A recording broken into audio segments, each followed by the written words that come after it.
Today, we're looking at a blue ink by Levenger Skies of Blue. Hi, I'm Adam, and I'm an ink guy. I get inks, test them, and share the results with you. Now, if you like fountain pen ink reviews, I would invite you to subscribe. Also, if you're interested, you can follow me over on Instagram. In order to make sure I have a range of experience with this ink, I do the writing samples. I then put the ink into this Pierre Cardin President with a medium nib. I wrote with it for a day and then used it to take the notes for this video. In order to have some standardization, I always use Clairfontaine, Tomoe River, and Rhodia paper in the first writing samples, although there is an additional writing sample with different papers later in the video. Now, let's look at the writing sample. I picked this ink up in bottle form, unfortunately. Fortunately, I got it as a very good deal as a part of a set. To keep my writing samples consistent, I use a Jinhao 159 with a Goulet 1.1 stub, a Jinhao X450 with a Goulet medium, and a Jinhao X750 with a Goulet extra fine. Let's take a look at the Clairfontaine. Brace yourself. We have bleeding spots that are occurring. It's coming through quite deep, but it's not coming through the page, and we do have quite a bit of show-through. This might be some of the most show-through we've seen, except with one other Levenger ink. But it doesn't stop you from using the back of the page if you wanted to. The 1.1 has no feather spread, halo sheen, and no shade. The extra fine is the same tone as the stub, with no feather spread, halo sheen, no shade, 4 seconds to dry. Medium is the same tone as the extra fine, with no feather spread, halo sheen, no shade, 4 seconds to dry. The scrubby for both show no color variation, and there is none. Tomoe River. Now look at that.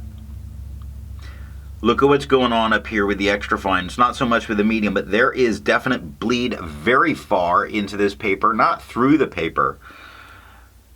Normal Tomoe River ghosting, but that is troubling. The 1.1 has no feather spread, halo sheen, and no shade. The extra fine is the same tone as the stub, with no feather spread, halo sheen, no shade, 6 seconds to dry. That should tell you how aggressive this ink is, that it dries so fast on Tomoe River. Medium is the same tone as the extra fine and the stub, with no feather spread, halo sheen, no shade, 7 seconds to dry. The scrubby for both show no color variation, because there was none. And Rhodia.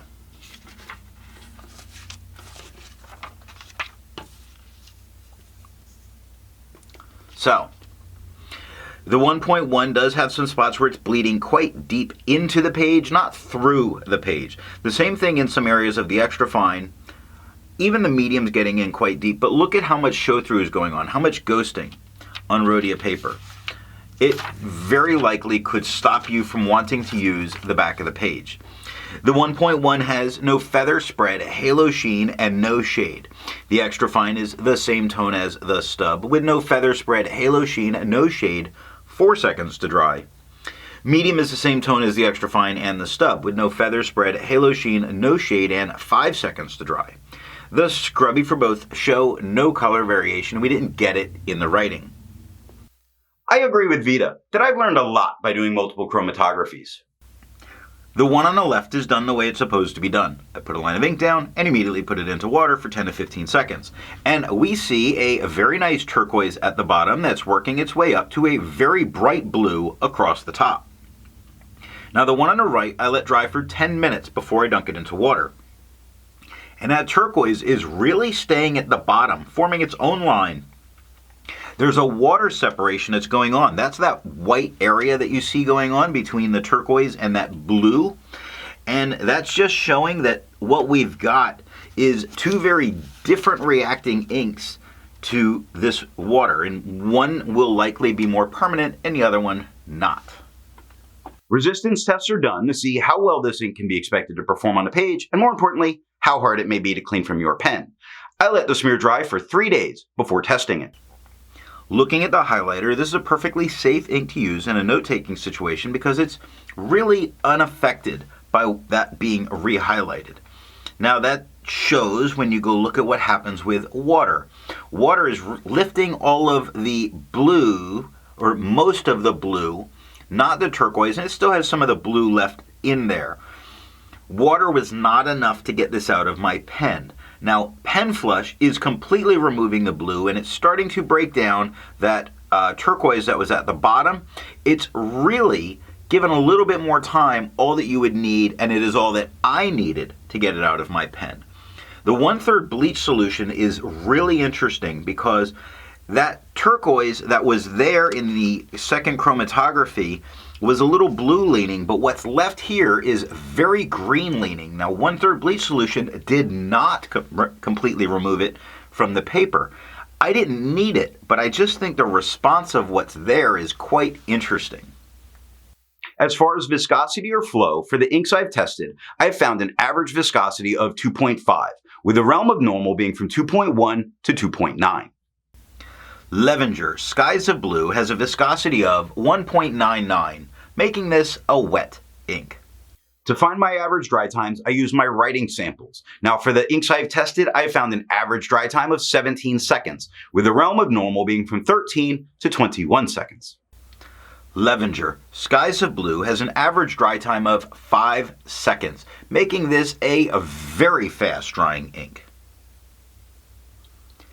Instead of finding inks that look like Levenger's Skies of Blue, I would prefer to find an ink that complements its color on the page. I wanted a nice magenta. I chose Colorverse Andromida. The second writing sample is done on yellow Rhodia and white lines paper.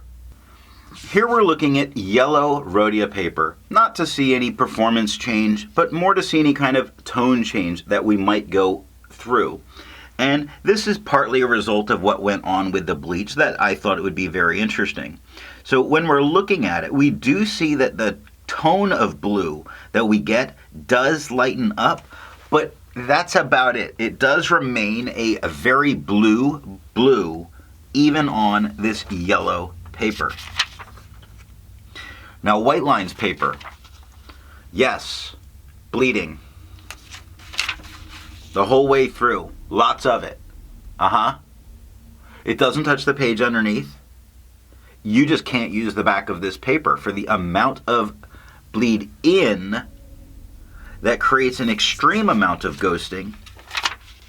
The 1.1 has no feather spread, halo sheen, no shade. The extra fine is just a tad lighter than the stub with no feather spread, halo sheen, no shade, 1 second to dry. Medium is the same tone as the stub with no feather spread, halo sheen, no shade, 1 second to dry still. The scrubby for both show no color variation, and we got none in the writing, and that is all that I did for writing samples. So what do I think of Levenger's Skies of Blue? At first it appeared to be a perfectly well-behaved ink and a decent blue tone on the page, but given a little bit of time, I found that it was very aggressive and really started pushing its way through the page, which bothered me a little bit because it ruins the back of the page that you're writing on. It made me not enjoy the ink as much looking at what it did a couple of days later. What nib and pen give the best writing experience with this ink? To tame some of the aggressiveness that this can have, you need to use a fine, dry pen to be able to get a decent tone and not eat through the page. Not really eat through it, but bleed through it to where you're seeing all of that there. I just don't like that. If you enjoyed this video, give it a thumbs up, and if it's your first time here, I'm going to remind you, if you enjoyed it, subscribe. Thanks for watching.